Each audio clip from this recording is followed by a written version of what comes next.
Welcome 7th graders to surface area and prism lesson. This is actually lesson 6.2 in your textbook, so later on in your day, if you're bored, have nothing to do, you could go back and read lesson 6.2 in your book.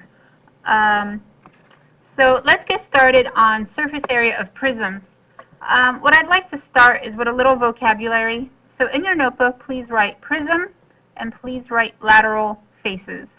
All right, so taking a look at these two shapes on the board here, we have a rectangular prism because the lateral faces around the entire shape and the bases are rectangular.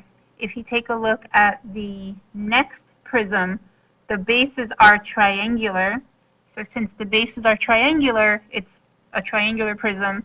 And in this example, since the bases are rectangular, or even square, it would be called a rectangular prism. So what is a prism? It's a 3D shape who has two congruent or equal bases, and the faces are parallelograms. And remember, parallelogram means any shape that has two pair of parallel sides. Lateral faces are the parallelograms that connect the bases together. For example, this face here is a lateral face because it connects this base up here with this base down here.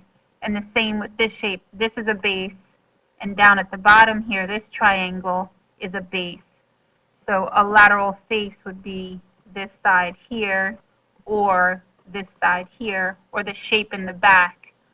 Think of it like a teepee, not a teepee, a tent, and the rectangle on the back is standing sideways. All right, so let's move forward. Please be sure you have the two definitions written for prism and lateral faces. This is just an example of what a net looks like. You may be asked to draw a net on your state test, and you may not be. Just so you see an example, here is a rectangular prism. If we were able to cut this open along the edges and make it one flat shape instead of three-dimensional, this is what the net would look like. Oops, sorry. Okay, so this is what the netting would look like. So you could actually see all the separate rectangles that the shape is made up of. All right, so what we're going to do is work on surface area. Surface area is taking the shape. Imagine you can peel it open. You don't necessarily need to draw the net if you don't need to. But imagine I take the shape here on the left, and I'm able to peel it open so it all lays flat as you see here. And what we're going to do at surface area is take the area of each piece, the area of this piece, and all 6 pieces all together, find their area, and then add it up. So the area of the surface, and just take the total. So with that said, let's check this example out. We have this rectangular prism, and it does ask you to draw a net. So here's a net off to the right. And we do have a formula. So take a look at your NJASK reference sheet and look up surface area of a prism, and you should see the formula that I have written here. 2 times the length times the width plus 2 times length times height plus 2 times width times height. So taking a look at the shape, we have 2 times length times width. Here's the length, and here is the width. And then times the height right here, 6. So 2 times length, 3, times width, 5, plus 2 times the length of 3, plus the height of 6, plus 2 times the width right here of 5, plus the height, times the height of 6. So in your calculators, 2 times 3 times 5 is 30, plus 2 times 3 times 6 is 36, plus 2 times 5 times 6 is 60. To find the total surface area, we just add up 30 plus 36 plus 60, and we get an answer of 126 square inches.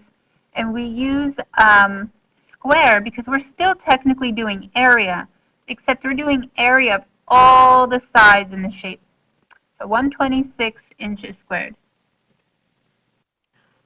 For this example here, I'd like for you to try number 2. Number 1 is missing the height, so let's ignore number 1, and let's try number 2. And after you've tried it on your own, we will go over this together.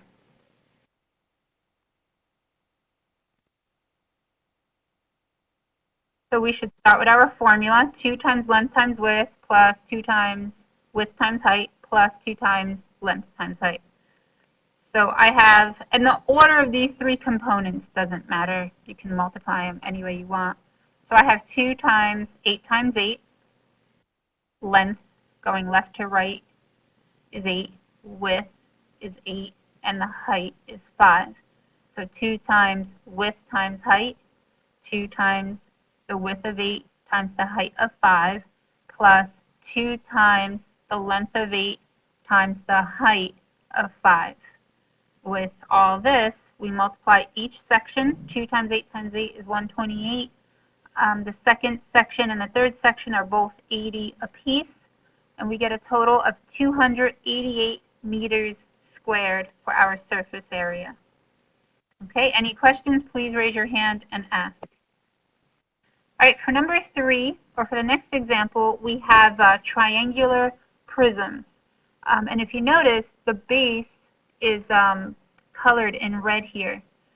So we have 3, which represents the base of the triangle, 4, which represents the height of the triangle, 5 is the hypotenuse, but it's also the length of the rectangle in the back.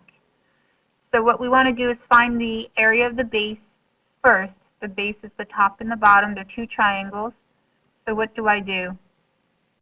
1/2, because that's the formula for a triangle, times base times height. So 1/2 times 3 times 4 gives you 12, and then 12 divided by 2 or times it by 1/2 is 6. But remember, I have 2 of these, so when we add this up, we're going to add 6 twice because I have a triangle on top and a triangle on the bottom. If anyone has any questions, please ask. Okay, we're going to move on. If you notice, the shape is made up of 3 rectangles. This front piece, this side piece, and the big rectangle off to the back that we don't necessarily see.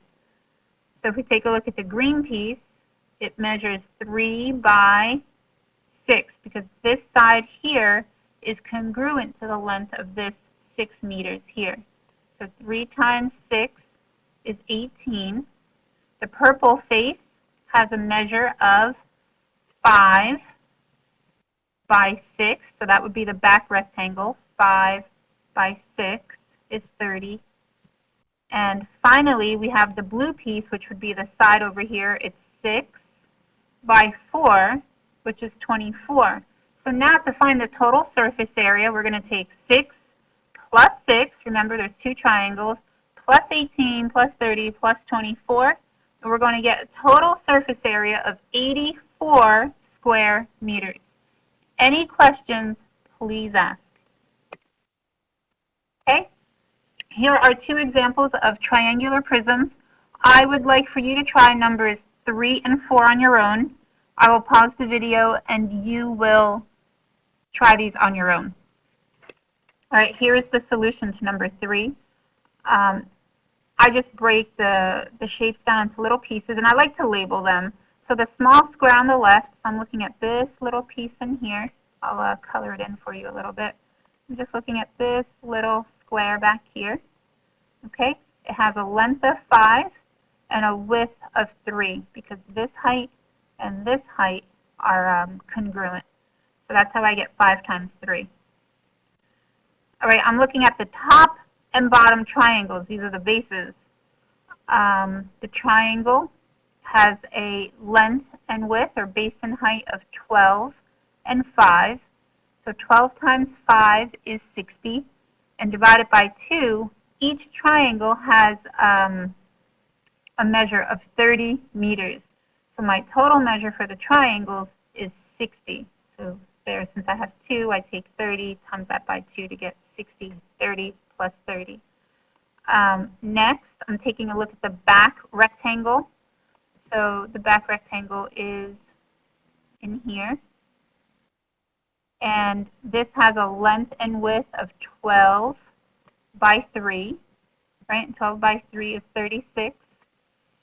And finally, the front rectangle kind of looks like a ramp, and it has a measure of 13 by 3. Okay, 13 by 3 is 39. So now what I'd like to do is find the total surface area by taking 15 plus 60, not 30, plus 60 plus 36 plus 39, and I get a total answer of 150 meters squared. And we should have number 4 completed by now. So we're going to go through the same breakdown again. The bottom rectangle, right down here, is 3 by 4. So 3 by 4 is 12. Then we have the back rectangle, which would be this piece here. Okay, and this back rectangle measures 4 length and width height. So 4 by 4 is 16. The left and right triangles, which would be our bases technically, it measures 3 by 4 base times height. Remember, this is 4 and it's parallel to this 4. So that line measures 4, this line measures 4. So 4 times 3 is 12. Divided by 2 or times a half, we get 6. But remember, we have 2 of them. This is 6, and the triangle that you can't see on the other side is 6. So that is a total of 12.